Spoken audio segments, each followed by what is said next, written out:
Good morning, traders. Welcome to StockCast.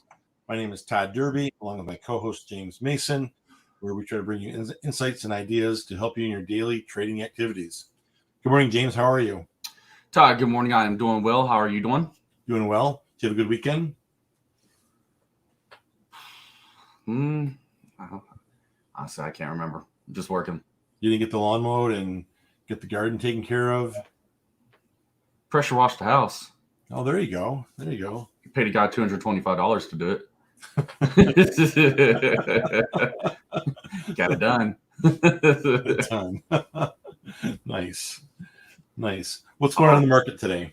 All right. So Dow futures are currently up 109 points. S&P 500 futures are up 18.25 points. And market's looking like it's going to come out a little bullish today. I'm trying to think what legislation the government had approved or whatever. I can't remember. I don't know. Probably the infrastructure deal that they're working on. Yeah, that's what it was. Yeah. So that's the reason why the market is coming out green like this today. I mean, we all know in the end it's all just complete BS. Traditionally, what does August mean to you as a trader over your years of trading? Oh, August is always pretty good for to me for trading. It's usually a pretty bullish month for me. A lot of volume comes back into the market. Well, it starts coming back into the market between August and September. What I did start noticing towards pretty much the last 2 weeks of July, the volume actually started kicking back up a little bit in the small cap world. And that's when you can usually start to notice that people were starting to come back a little early from vacation. At least all the important people who are leaving the Hamptons and making their way back in. So, yeah, I don't know. This August, though, could be differently. Just like Ryan Stahl had just mentioned in the comments about foreclosures are going to start to get crazy as well. Hey, Congress didn't approve that extension, which I'm going to be honest, if I was a landlord, I would not want tenants in there living and not paying me rent and getting away with it. I think what's going to happen there is I think they're going to pass a stimulus for landlords. They're not going to do the extension possibly, but I think they're going to cut a check directly to landlords to offset that money to help the landlords out. That's my prediction.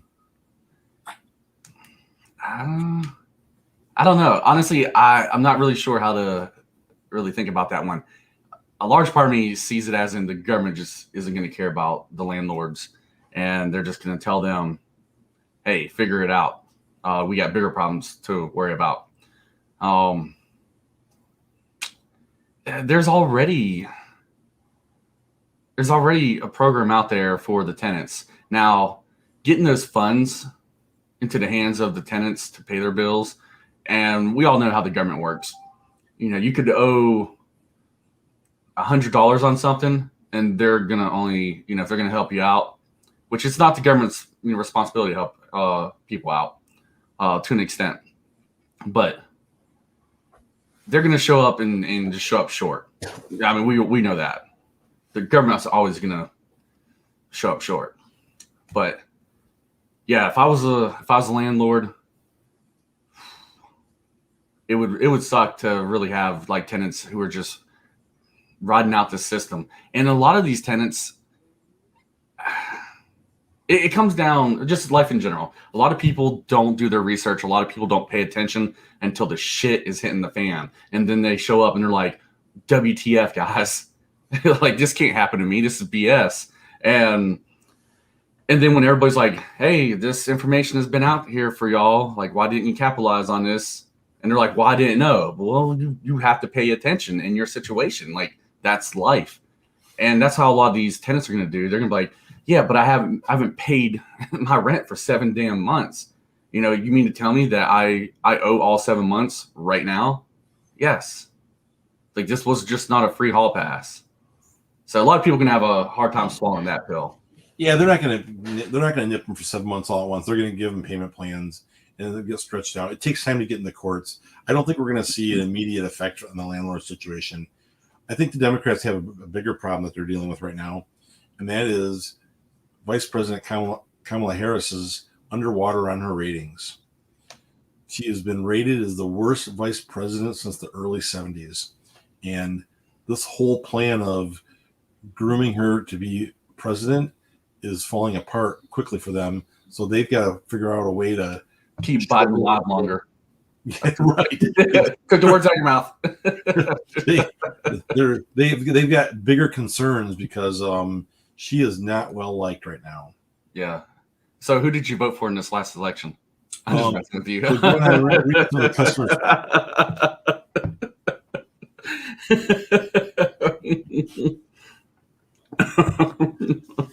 You know who I voted for. All right. So let's go ahead and get into it, guys. All righty. Let's talk about Todd. Let's talk about ticker INFI today. There's my beloved POAI. Y'all might as well drop your comments about POAI, because I know y'all want to ask it.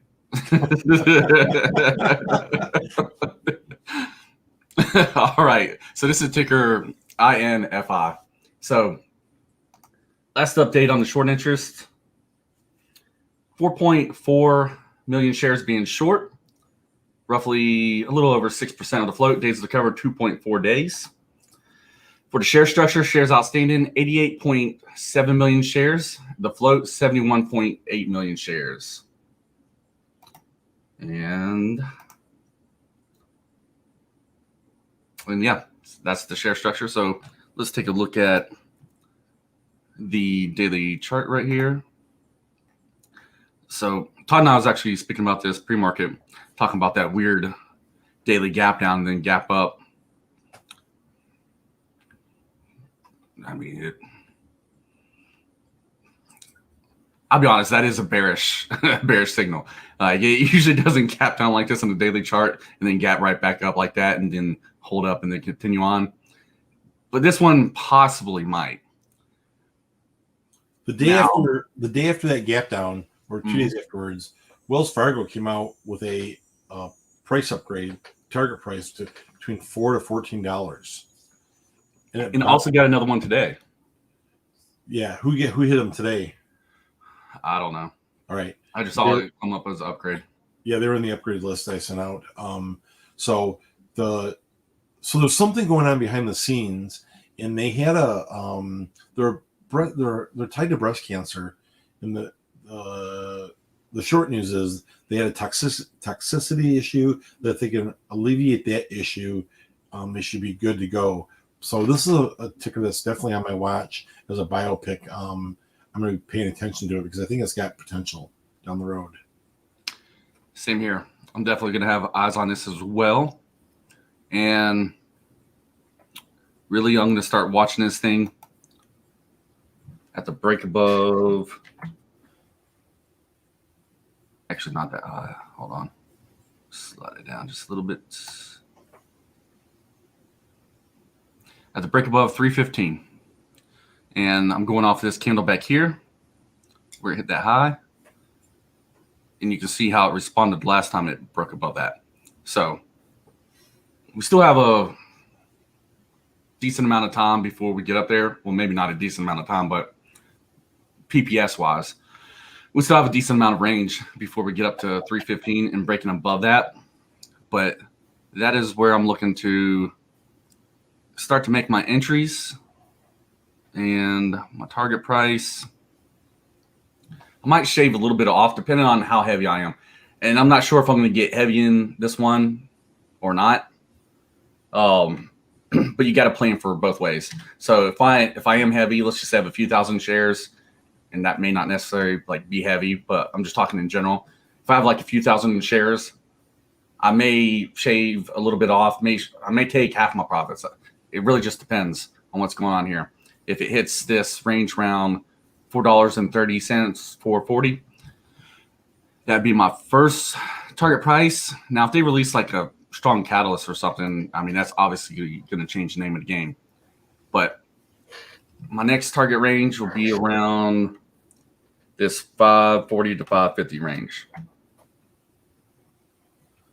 So that is what I see for ticker INFI. Yeah, Joshua is asking. We talked about this one before. We've it's been in our. Someone's asked about it in the past. We've talked about it. Oh, this ticker right here. Yeah. Okay. All right. Let's look at the comments. See if there's anything exciting in there. Let's see.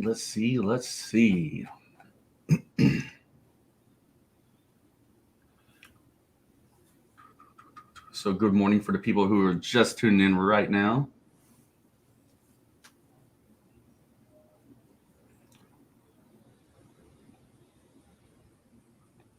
Hold on, we're just reading the comments really quick.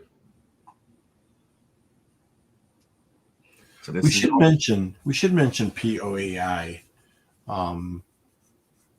Nothing's changed. Nothing's changed from my position, your position. They have the vote coming up August 10th, and we know they got some things that are in the works, and we're just literally waiting for them to work through meetings, paperwork, filings, etc. It's just especially in the summer months, it's hard to get all this stuff lined up and push it out immediately. Well, also too, the FDA over the last year and a half, 2 years with COVID-19, the pandemic, dude, the FDA was they were so backed up. I mean, and they're still backed up right now.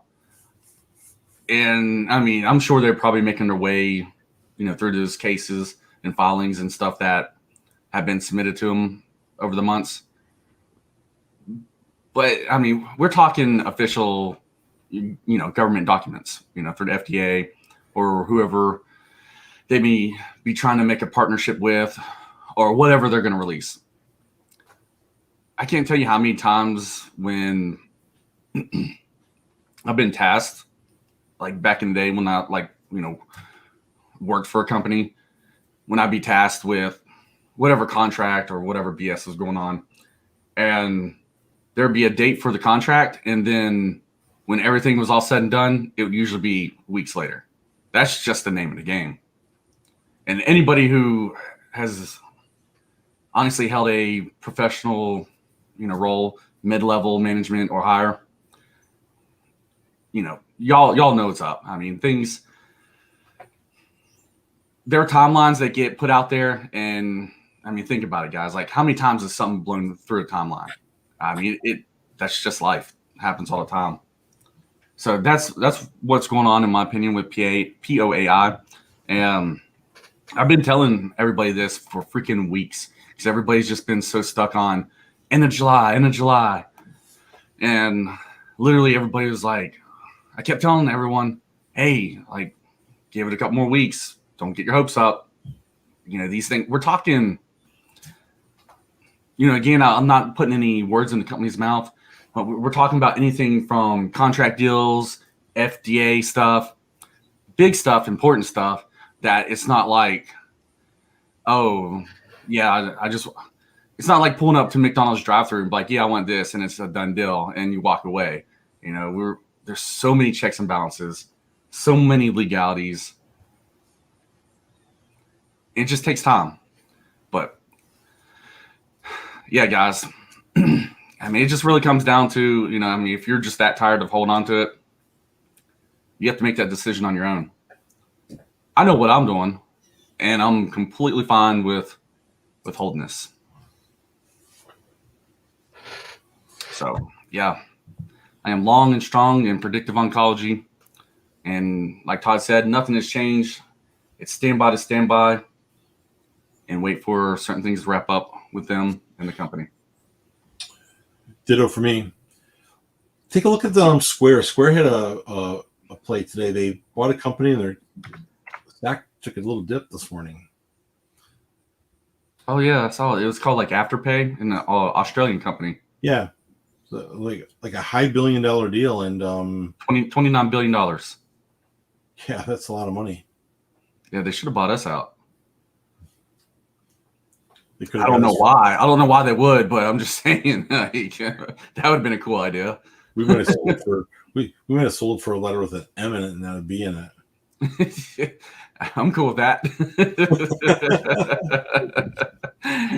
Like I would just literally, I wouldn't even show my face on StockCast. I just put a black page up that said, "We quit.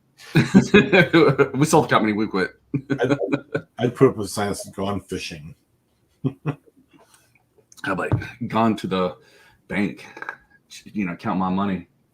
That'd be it. Let's take a look at. We have a request. Ticker PETZ. Pets.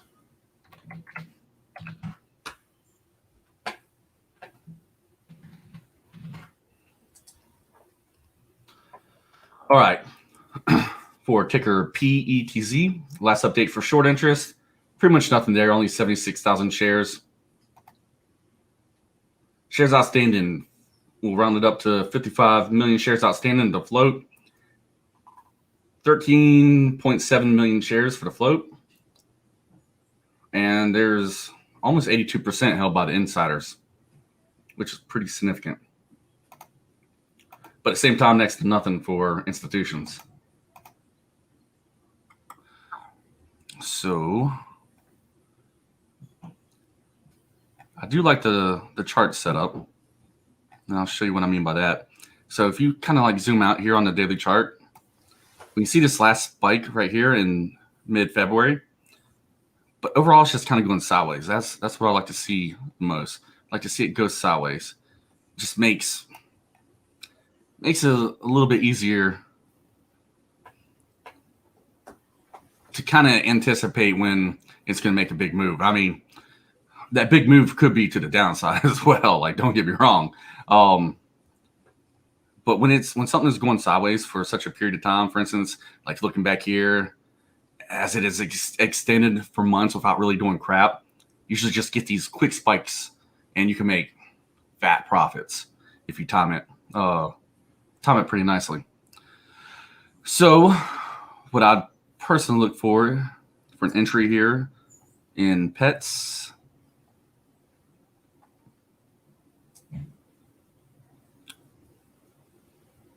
Let's see. Let me try this out.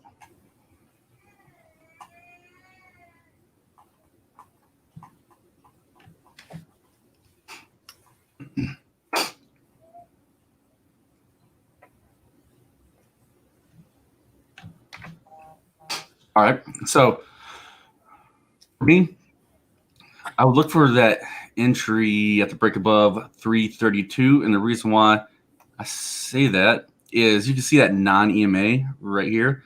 You can see how the physical non-EMA comes up here and it just like gets rejected. So that's going to be our breakout point. Like I don't really give a crap what the candlesticks or the wicks are doing. That non-EMA is the focus here. So we can see how it humps up right here and then gets rejected. That's what we want to see for our entry. We'll have a little bit of resistance at this 420 to 430 range. But if we break above that, we should see some nice momentum coming in here. And my overall target price would be around 878, somewhere right in there. And again, the catalyst could make it shoot higher, or hell, it may just come up here to damn $4.60 and just drop. I mean, you can never talk in absolutes with the stock market. But just looking at the charts, that's how I'd handle this. I'd make my entry personally around 332. See what it does around this 420 to 430 range. And then if we break above that, I just keep moving my stop loss up. Let it do its thing. Now, if we had like a quick hard spike, that's the day that I'd be taking profits. So that's what I see for ticker PETZ. All right. We're about 8 minutes to the market. Any final thoughts on the market today as we wrap up? Nah, not really so much for today. I'll probably I'm not 100% sure if I'm going to day trade right now because I don't really see anything for a solid setup as of yet. Now, if we have like an intraday spike on something, if I can't catch the spike before it runs up, then I'll probably just be looking to short something. But other than that, today, at least right now, it's going to kind of be just standing by, monitoring the market, and just to see what we can start getting, honestly. Yeah, I don't have any. Like, we usually have 2 or 3 that we're kind of watching our scanners for an opportunity, and there's nothing that's really jumping off the sheet today. So I'll be watching to see what kind of volume moves in some different stocks, and just hopefully catch something and maybe look for a short opportunity. Yep. So, yeah. So, you have anything else? Nope, it's August. Be smart about your month. A no trade is still better than a losing trade.